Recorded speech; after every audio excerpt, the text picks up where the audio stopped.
Hey guys, Charlie from Top 10s here, and today we're looking at 10 school punishments that went way too far. Killer Poptart. In 2013, this 7-year-old boy named Josh Welch was suspended from his school in Baltimore. He was suspended for 2 days for eating his Poptart into the shape of a gun. He claimed that he was just eating the Poptart normally and didn't mean to make a gun shape. But let's be real, we both know this kid is totally a terrorist. If it were me, I would have given him jail time. Haircut. In 2012, this middle school kid named Patrick Gonzalez was suspended from his school in Texas. This was because he'd asked his barber to shave his favourite basketball player Matt Bonner into his head. His mother had cleared it with the school beforehand, but Patrick was still suspended from school and forced to shave his head completely. Although there was a good side to this story, as Matt Bonner heard about the incident and gave Patrick free tickets to the playoffs. Handholding. In 2012, 2 students were caught fighting by their high school's principal named Tim Richard. He decided to punish them by making them sit in the hallway and hold hands. As you can imagine from a bunch of high school kids, this led to a lot of name calling and a lot of embarrassment for the boys. After videos of the incident were made viral, the principal was fired after just 1 year at the school. Strip searched. In 2004, a 13-year-old girl named Savannah was strip searched by her principal after someone told him she had drugs. After the principal searched her belongings, he then strip searched her. Afterwards, the principal realized the other student had lied about the drugs being in Savannah's possession. Savannah's mother later took the school to court and remarkably lost. Handgun.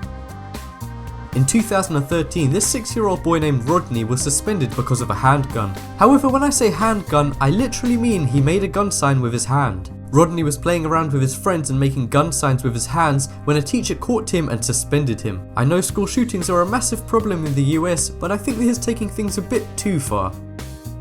Fashion police.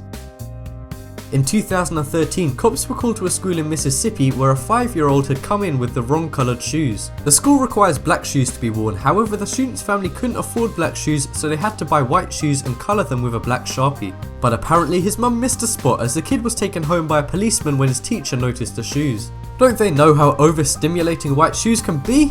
Some people. Bubble gun.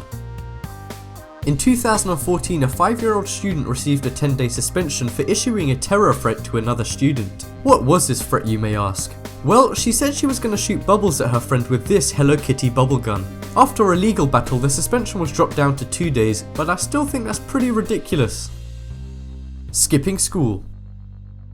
You shouldn't skip school, but if you do, you don't deserve what happened to 11-year-old Diane. In 2015, Diane had to work 2 jobs as well as go to school to support her poor family. One day she had to miss school to go to one of these jobs. After she was caught skipping, she was held in a jail cell for 24 hours and given a misdemeanor. However, after national outrage, all charges were dropped. Self-defense. Violence is never the answer, but sometimes you have to defend yourself. In 2012, a 14-year-old boy from Texas named D'Angelo Rollins was given a 4-day suspension after using self-defense. After being hit, D'Angelo hit back and was then given a 4-day suspension, a $400 fine, 4 months of probation, 20 hours of community service, and was also put in a first-time offender program. This insane list of punishments shocked many, but despite outrage, none of the punishments were dropped. Magic markers. In 2012, 2 10-year-old students had failed to achieve their reading goals. As a punishment, their teacher gave them 2 options. They would either have to miss recess or allow students to draw on their faces with permanent markers. Being 10-year-olds, they chose the latter. The parents were later shocked when they found out their kids had not only been punished for slow reading, but also in such a brutal way. This led to the teacher being fired and the school banning the use of permanent markers. Use the poll in the top right corner to vote for the punishment that shocked you the most.